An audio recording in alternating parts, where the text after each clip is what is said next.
الحمد لله رب العالمين والصلاة والسلام على أشرف الأنبياء والمرسلين وخاتم النبيين وقائد الغر المحجلين الوفد المتقبلين محمد وعلى آله وصحبه ومن تبعهم بإحسان ودعا بدعوتهم إلى يوم الدين. أما بعد فأعوذ بالله من الشيطان الرجيم. بسم الله الرحمن الرحيم. قال الله تبارك وتعالى: يا بني آدم قد أنزلنا عليكم لباسا يواري سوآتكم وريشا ولباس التقوى ذلك خير. وقال النبي صلى الله عليه وسلم: صنفان من أهل النار لم أرهما،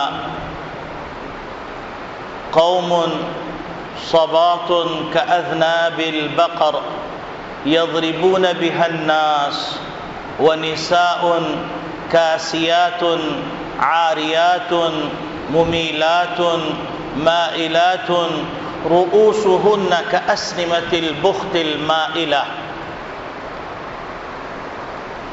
لا يدخلن الجنة ولا يجدن ريحها وإن ريحها لتوجد من مسيرة كذا وكذا. رواه مسلم في كتاب اللباس فصل في نساء العاريات. وقال النبي صلى الله عليه وسلم: كل أمتي معافى إلا المجاهرين. رواه البخاري او كما قال علیہ الصلاۃ والسلام. میرے محترم بزرگوں، عزیز دوستوں، دینی اسلامی بھائیوں، جیسا کہ آپ جانتے ہیں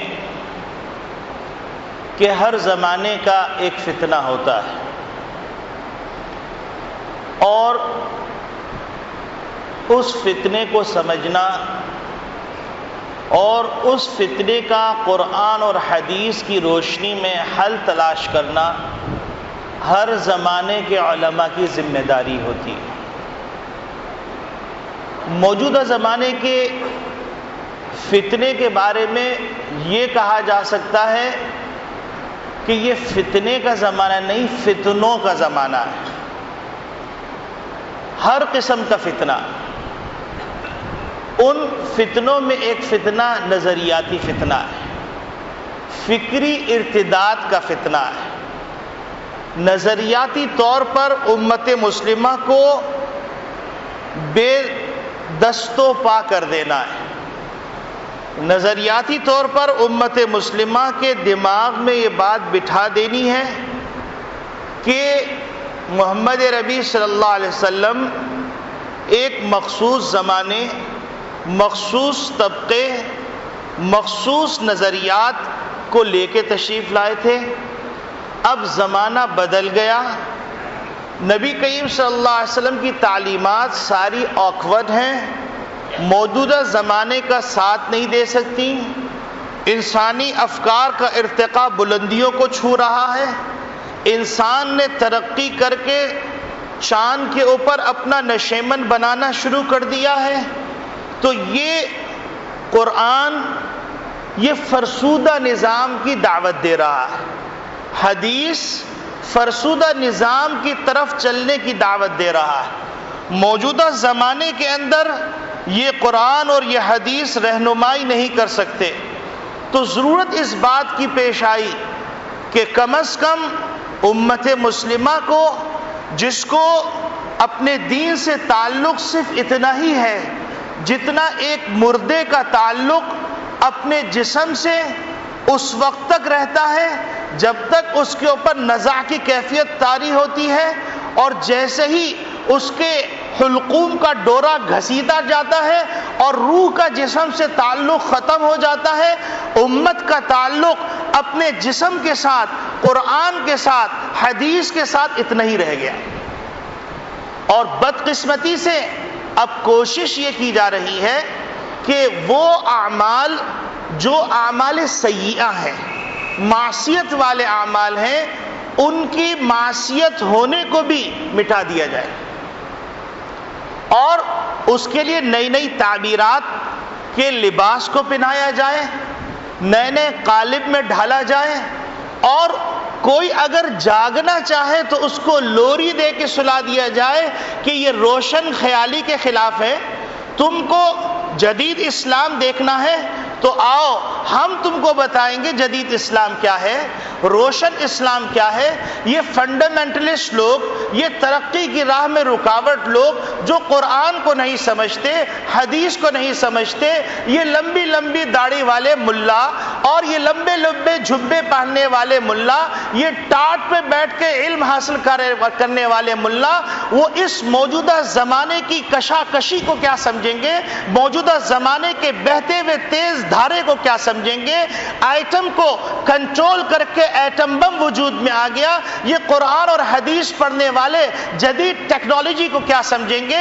آؤ ہم تم کو کوٹ پتلون کے اندر چٹم چٹا بغیر داڑھی والے لوگوں کو پروفیسر کی صورت میں، اسکالرز کی صورت میں، تھنکرز کی صورت میں، اینکرز کی صورت میں اور مختلف لبادے کے اندر تم کو جدید اسلام سے متعارف کروائیں گے۔ تم ترقی کرتے چلے جاؤ گے اور تم ان بلندیوں پہ پہنچ جاؤ گے جن بلندیوں کا خواب تم نے اپنے لیے دیکھا، اپنے بچوں کے لیے دیکھ رہے ہو، اپنے آنے والی نسلوں کے لیے دیکھ رہے ہو، ان بلندیوں کا خواب تم کو دکھاتے ہیں۔ لیکن اللہ رب العالمین نے اس دین کی حفاظت کی ذمہ داری لی، اور اللہ رب العالمین نے اس دین کی حفاظت کے لیے یہ کمزور، ناتواں اور وہ لوگ جو قابل التفات نہیں ہیں، وہ لوگ جو ظاہری شکل میں معاشرے سے کٹے ہوئے نظر آتے ہیں، ان لوگوں کو اللہ رب العالمین نے قبول فرمایا، اور ہر زمانے کے اندر وہ کھڑے ہو گئے اور انہوں نے وہی نعرے مستانہ لگایا جو محمد عربی صلی اللہ علیہ وسلم کے پردہ فرما جانے کے بعد فتنہ ارتداد وجود میں آیا، انکار زکوٰۃ کا فتنہ وجود میں آیا، تو ابو بکر صدیق رضی اللہ تعالیٰ عنہ کی غیرت جوش میں آ گئی، حمیت جوش میں آ گئی، فراست جوش میں آ گئی، ولولہ جوش میں آ گیا۔ حضرت عمر خطاب رضی اللہ تعالیٰ عنہ جیسے باغیور، وہ بھی تھوڑی دیر کے لیے سوچنے کے لیے مجبور تھے۔ ابو بکر صدیق رضی اللہ تعالیٰ عنہ کھڑے ہو گئے اور فرمایا کہ اخوار انت خوار فی الاسلام وجبار فی الجاہلیہ۔ ابو بکر کہہ رہے ہیں کہ عمر، تم جاہلیت میں تو بڑے غیرت مند ہوتے تھے، اسلام کے معاملے میں تم خوار ہو رہے ہو۔ اینقص الدین وانا حی، دین میں قطع برید کی جائے اور ابو بکر زندہ رہے، یہ نہیں ہو سکتا، یہ نہیں ہو سکتا۔ مشورہ دینے والوں نے مشورہ دیا، امیر المومنین خلیفۃ الرسول، آپ لشکر اسامہ کو بھیج رہے ہیں، مدینے کی گلیوں کے اندر دشمن حملہ کر دیں گے اور لاشیں بکھر جائیں گی، کتے بھموڑیں گے۔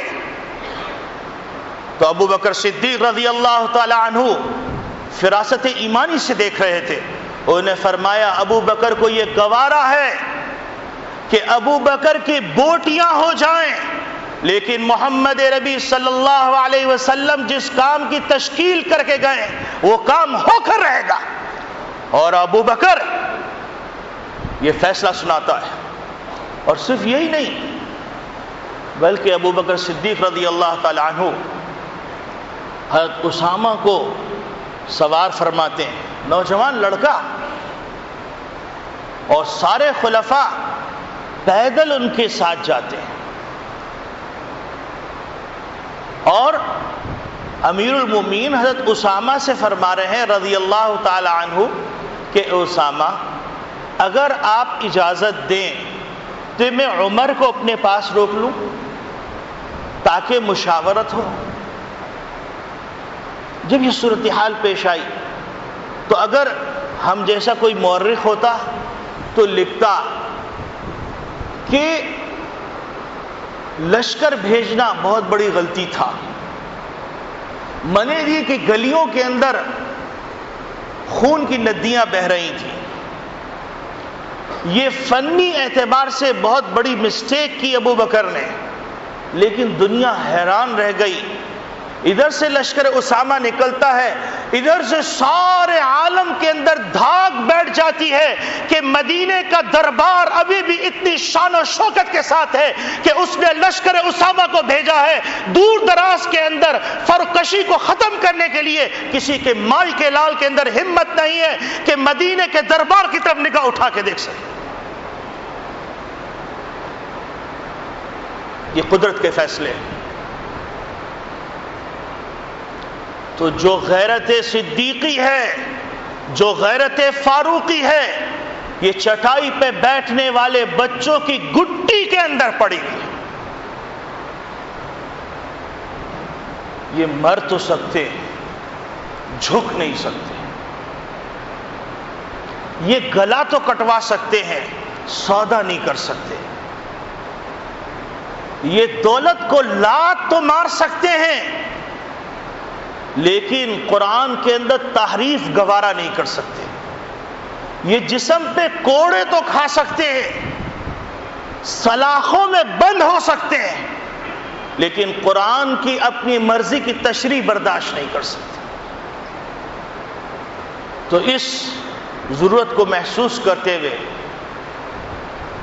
قرآن اور حدیث اور تاریخ کے ایک ادنا طالب علم نے یہ فیصلہ کیا کہ نظریاتی جنگ کے سلسلے میں وہ تمام باتیں جو ہفتہ بھر مسلمانوں کے ایمان پہ ڈاکہ مارنے کے لیے استعمال کی جاتی ہیں، وہ باتیں جو نیٹ کے اوپر مختلف قسم کے کوشچنز دے کے پڑھے لکھے طبقے کو متاثر کرنے کے لیے، ایمان کے بارے میں شکوک پیدا کرنے کے لیے ڈال دی جائیں، ایک ایک کر کے ان کا تیا پاچا کر دیا جائے، ان کو تارا تارا کر دیا جائے، ان کا پوسٹ مارٹم کر دیا جائے، ان کو ایسی لاش میں تبدیل کر دیا جائے جو لاش سڑ چکی ہو اور جس سے بدبو پیدا ہو گئی، جس کو دیکھنے والے اپنے تو اپنے، پرائے تو پرائے، اپنے بھی گوارا نہ کریں. اور محمد عربی صلی اللہ علیہ وسلم کا وہ فرمان کہ میں وہ شریعت لے کے آیا ہوں الغراء، جو روشن ہے، لیلھا کنہارھا، اس کی راتیں ایسی روشن ہیں جیسے اس کے دن روشن. اور صرف یہ دعویٰ نہ ہو، فیصلہ آپ خود کریں کہ بات صحیح ہے یا غلط. تو میں نے گزشتہ جمعے عرض کیا تھا کہ اللہ نے اگر توفیق دی تو میں لباس کی شرعی حیثیت سے متعلق چند باتیں عرض کروں گا، کیونکہ مختلف قسم کے پروپیگنڈے چل رہے ہیں. ان پروپیگنڈوں کے اندر ایک پروپیگنڈا ہے، اس کا نام ہے کہ لباس کے معاملے میں شریعت کو بیچ میں لانے کی ضرورت نہیں. ہر قوم کا اپنا لباس ہوتا ہے، ہر ملک کا اپنا لباس ہوتا ہے، ہر شخص کا اپنا لباس ہوتا ہے. خواہ خواہ کو یہ ملاؤں نے بیچ کے اندر ایسے پہنو، ایسے نہیں پہنو، ایسے کرو، ایسے نہیں کرو، یہ ملا نہ خود اچھا پہنتے ہیں نہ ہم کو اچھا پہننے دیتے ہیں. فیشن شو کے اوپر لاکھوں روپے برباد کیے جاتے ہیں اور سمجھتے ہیں کہ یہ تو اسلامی غیر اسلامی ایشو تو ہے ہی نہیں. اور ملا تو غاروں کے اندر پڑے ہوئے ہیں، ان کو کیا پتا کہ 5 اسٹار ہوٹلز میں، مختلف کلبز میں، مختلف چینلز پر ہم ماؤں بہنوں کی عصمت کی کیسے دھجیاں اڑانے کے اسباب تیار کر رہے ہیں. فیشن کے نام پر، کلچر کے نام پر، ثقافت کے نام پر. لیکن اتقوا فراست المؤمن فإنه ينظر بنور اللہ. نبی کریم صلی اللہ علیہ وسلم فرما گئے ہیں مومن کی فراست ایمانی اس کا لحاظ کرو، اس سے ڈرو، کیونکہ وہ اللہ کے نور سے دیکھتا ہے. لہذا علماء سوئے ہوئے نہیں. یہ ایک اعتراض، ایک پروپیگنڈا. اور یہ کوئی نہ سمجھے کہ اس پروپیگنڈا کرنے سے چند ٹکے حاصل ہو جائیں گے تو وہ سکون کی نیند سو لیں گے. کوئی یہ نہ سمجھے کہ یہ چند ٹکے ان کے عزت کا باعث ہوں گے، ان کی راحت کا باعث ہوں گے. محمد ربی صلی اللہ علیہ وسلم ہم کو پہلے بتلا گئے تھے کہ ایک زمانہ ایسے آنے والا ہے فَتَكُونَ فِتَنٌ كَقِطَعِ اللَّيْلِ الْمُظْلِمِ. فتنے ایسے آئیں گے جیسے تاریک رات کے ٹکڑے ہوتے. یصبح الرجل مؤمنا ویمسی کافرا، کہ ایک آدمی مومن ہوگا صبح اور شام کو کافر ہو جائے گا، شام کو مومن ہوگا صبح کافر ہو جائے گا. اس کے اسباب کیا ہیں؟ اللہ کے رسول یبیع دینہ بعرض من الدنیا، دنیا کے چند ٹکوں کے خاطر وہ اپنے دین کو فروخت کر دے گا. اس وقت امت مسلمہ شعوری لا شعوری طور پر اپنے دین کو فروخت کر رہی، چاہے وہ جرائد کے ذریعے سے ہو، رسائل کے ذریعے سے ہو، میڈیا کے ذریعے سے ہو، پبلک پیلیس پہ مختلف قسم کے معاشرتی فن شو پیدا کرنے کی صورت میں ہو، یا 5 اسٹار ہوٹل میں مختلف تقریبات منعقد کر کے مختلف لوگوں سے فنڈز لے کر فیشن شو کے نام پر ننگا دھڑنگا لباس متعارف کرنے والے کی صورت میں ہو. سب اس میں شامل، اور سب اس وعید کے اندر شامل ہیں. ان الذين يحبون ان تشيع الفاحشة في الذين آمنوا، کہ جو لوگ یہ پسند کرتے ہیں کہ مومنین کے درمیان فحاشی اور بےغیرتی عام ہو جائے، وہ انتظار کرے، ان کے لیے مقدر ہو گئی ہے دنیا کے اندر بھی رسوائی اور آخرت کے اندر عذاب عظیم. اپنی آنکھوں سے دیکھ لیں گے، وہ دور نہیں. اس کے بعد میں آپ کی خدمت میں عرض کرتا ہوں دوسرا پروپیگنڈا یہ ہے کہ بھائیو دوستو، اصل تو انسان کے باطن کا معاملہ ہے. یہ کہاں سے مولوی لے کے آ گئے کہ باطن انسان کا صحیح ہو تو ظاہر کے اندر داڑھی کاٹے داڑھے رکھے اس سے کچھ نہیں ہوتا. اصل تو دل کا پردہ ہے، آنکھ کا پردہ نہیں ہے، جسم کا پردہ نہیں ہے. قرآن میں کہاں لکھا ہوا ہے؟ اب یہ دوسرا اعتراض.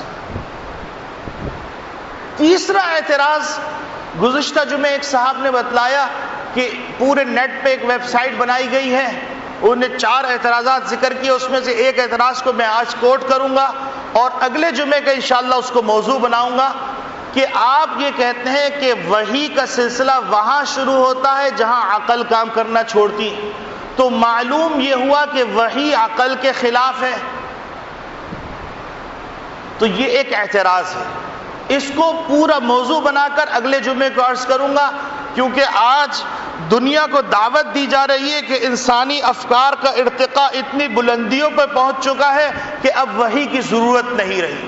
انسان خود اپنے صحیح اور غلط میں تمیز کر سکتا ہے. تو میں یہاں پر پہلے ان 2-3 اعتراضات کے جوابات دے دوں، اس کے بعد پھر میں آپ کو فقہی اعتبار سے، حدیث اور سنت کے اعتبار سے اور قرآن کے اعتبار سے آپ کی خدمت میں عرض کروں گا کہ کس طرح یہ لباس شرعی معاملہ ہے.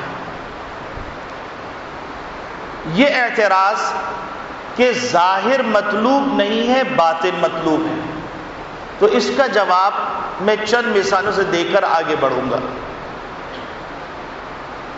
میں آپ سے پوچھتا ہوں کہ آپ فروٹ لینے کے لیے جاتے ہیں، فروٹ لینے گئے آپ نے دیکھا ایک پھل رکھا ہوا ہے، اس کے چھلکے اوپر داغ آ گیا، پھل والا کہہ رہا ہے کہ میاں آپ لے جائیے، پھل بہت اچھا ہے، آپ کہتے ہیں کہ پھل کے اندر سڑان ہے جبھی چھلکے پہ داغ آیا، تو یہ کیسے ممکن ہے کہ آپ کا باطن صحیح ہو اور آپ چٹم چٹا یہودیوں جیسی شکل بنا کے بیٹھے ہوئے ہو اور کہہ رہے ہو کہ میرا باطن صحیح ہے؟ آپ ننگے دھڑنگے پھر رہی ہو اور آپ کہہ رہی ہیں کہ میرا باطن صحیح ہے۔ دنیا کے اندر آپ تو دیکھتی ہیں، پھل لینے جاتی ہیں تو آپ وہ پھل نہیں لیتی جس کے چھلکے پہ دھبا آ گیا، کیونکہ یہ دلیل ہے اس بات کی کہ اندر سڑا۔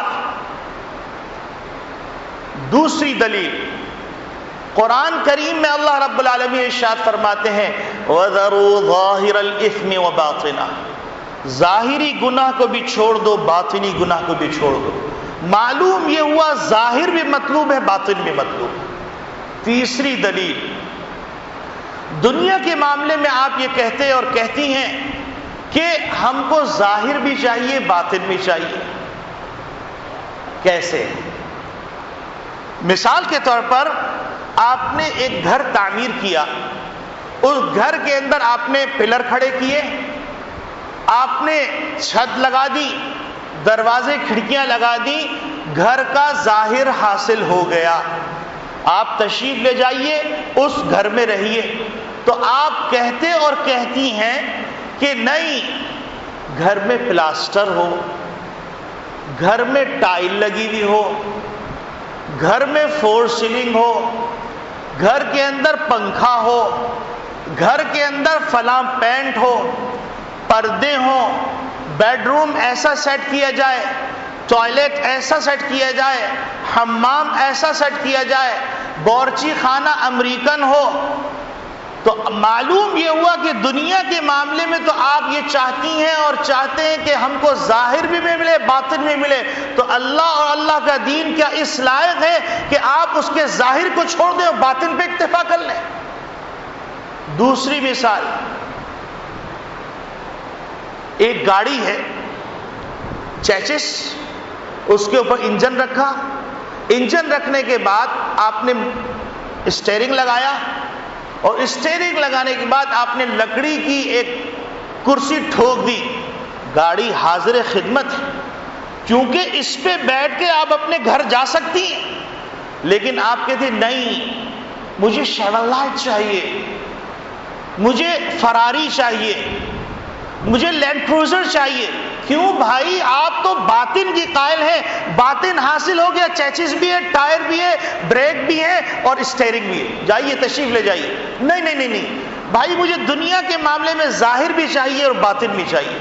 تو معلوم یہ ہوا کہ دو رنگی ہے، دو رنگی چھوڑ کر یک رنگی ہو جا، سراسر سنگ ہو جائے یا موم ہو جا، یا تو مسلمان بن کے جی لے یا بےغیرت بن کے کافر بن کے جی۔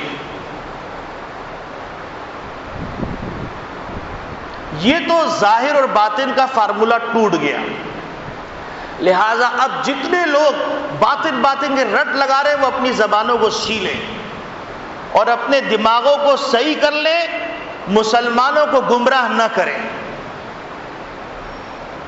اتنے واضح دلیل کے بعد اب اگر کریں گے تو ان کا انجام وہی ہوگا جو بنی اسرائیل کا ہوا تھا کہ انہوں نے کہا ربنا انزل علینا مائدۃ من السماء، اے عیسیٰ ہمارے لیے آسمان سے ایک دسترخوان اتار لو تاکہ ہم کھائیں، پھر ہم ایمان لے آئیں گے۔ تو عیسیٰ علیہ السلام نے کہا تم کیا کہہ رہے ہو؟ تو کہیں گے تکون عیدا لاولنا وآخرنا وآیۃ منک فارزقنا۔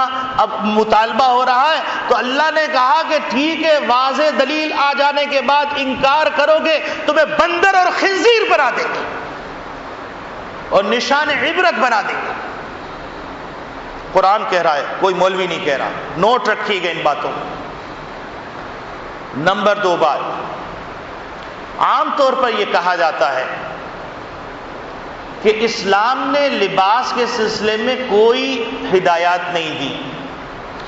جب اسلام نے کوئی ہدایات نہیں دی، قرآن میں کہاں لکھا ہوا ہے لباس کے بارے میں؟ ایسے کہتے ہیں جیسے پورا قرآن پڑھ لیا 30 پارے ایسے بڑے بڑے کلاکار ہیں کہ الیکشن والوں نے پوچھا کہ کتنے پارے، کہیں گے 33 پارے ہیں. سبحان اللہ. ابھی ان کے اوپر نازل ہوئے 3 پارے مزید. لا حول ولا قوت. یہ قوم کے مصلحین ہیں، 65 سال سے قوم کی مٹی پلید کر رہے ہیں، نہ اپنے ہیں نہ پرائے. اب آگے چلیے. کہا جاتا ہے کہ اسلام نے کہاں لکھا، مجھے سمجھائیے. یہ بات جب کوئی سنتا ہے دیندار تو ایک دم ریش ہو جاتا ہے، اور ریش ہونے کے بعد، ریش ہونے کا مطلب جذباتی ہو جاتا ہے. جذباتی ہونے کے بعد ایسے کمنٹس دیتا ہے جس کے نتیجے میں نبی کریم صلی اللہ علیہ وسلم کی وہ حدیث یاد آتی ہے کہ نبی کریم صلی اللہ علیہ وسلم فرمایا کلموا الناس علی قدر عقولہم، لوگوں سے ان کے مستوی عقل، ان کی مینٹل سطح پر کی بنیاد پر بات کرو. اتحبون ان یکذب اللہ ورسولہ، کیا تم پسند کرتے ہو کہ تم اس طرح دین کی دعوت دو کہ لوگ اللہ اور رسول کا انکار کرنے لگے، قرآن اور حدیث کا انکار کرنے لگے؟ تو معلوم یہ ہوا کہ جذبات میں آنے کے بعد کہنا ہاں ہم یہ بھی کر لیں گے وہ بھی کر لیں گے، تم کوئی ضرورت نہیں. بڑے اعتماد کے ساتھ ریش میں وہ آئے جس کے پاس دلائل کا انبار نہ ہو، دلائل کے خزانے نہ ہو، جو بے سر و پا مار رہا. لہذا آج کے دلائل تمام مسلمان یاد کر لیں، اور کم از کم اگر ان باتوں پہ عمل نہیں کر رہے تو روزانہ توبہ استغفار تو کر لیں، اللہ تعالیٰ ہدایت دے دے گا. لیکن اگر اس کو گناہ نہیں سمجھیں گے اور کرتے چلے جائیں گے تو یاد رکھیے جو آدمی کسی چیز کو گناہ نہیں سمجھتا وہ کام کرتا رہتا ہے، مرتے دم تک توبہ کی توفیق نہیں ہوتی. لیکن ایک آدمی گناہ سمجھتا ہے تو ایک نہ ایک وقت پہ اس کو جو ہے احساس ہو جاتا ہے، وہ توبہ کر لیتا ہے. مرنے سے پہلے اللہ تعالیٰ اس کے لیے توبہ کا انتظام فرما دیتا. تو لہٰذا اس لیے کوشش یہ ہو رہی ہے کہ مسلمانوں کے دل سے وہ گناہ جو کہ بڑے بڑے گناہ ہیں، ان گناہوں کا گناہ ہونا ہی دل سے نکل جائے. لیکن مولوی بھی نہیں چھوڑیں گے. اور یہاں پر ایک اعتراض ہے کہ مولوی ہر ایک کو کافر کر دیتے ہیں، مولوی ہر ایک کو گناہ کر دیتے ہیں. یاد رکھیے مولوی کسی کو کافر نہیں کرتا، مولوی کسی کو کافر نہیں بناتا بلکہ بتلاتا ہے، اور کسی کو گناہ قرار نہیں دیتا بلکہ گناہ ہونا ظاہر کرتا ہے. اب آپ دنیا کے معاملے میں سمجھیے کہ آپ لیبارٹری میں جاتے ہیں، لیبارٹری میں جا کے اپنا خون ٹیسٹ کرواتے ہیں، تو خون ٹیسٹ ہونے کے بعد وہ کہتے ہیں آپ کو شوگر ہے، آپ کو شوگر ہو گئی. تو کیا لیبارٹری کے ڈاکٹر نے آپ کے اندر شوگر ڈالی ہے؟ لیبارٹری نے تو آپ پر احسان کیا کہ آپ کی بیماری کی تشخیص کر کے آپ کو دے دی اور کہا جس ڈاکٹر سے چاہے جا کے علاج کروا لو. تو مولوی قرآن اور حدیث یہ آپ کی بیماریوں کا ٹیسٹ کر کے لیبارٹری رپورٹ دے دیتا ہے کہ آپ کے اندر یہ مندرجہ ذیل بیماریاں ہیں، آپ ان کی اصلاح فرما لیجئے. تو یہ جو کنفیوژن آج کل پھیلایا جا رہا ہے کہ مولوی جو ہے ہر چیز کو گناہ گناہ گناہ گناہ، خود اللہ نہ کرے مولوی قرآن میں تحریف کرے، یہ ذہن میں رکھیے گا. مولوی ایک لیبارٹری ہے اور اس کے پاس مختلف قسم کی ٹپس ہیں جو قرآن اور حدیث سے معلوم ہوتی ہیں. ان ٹپس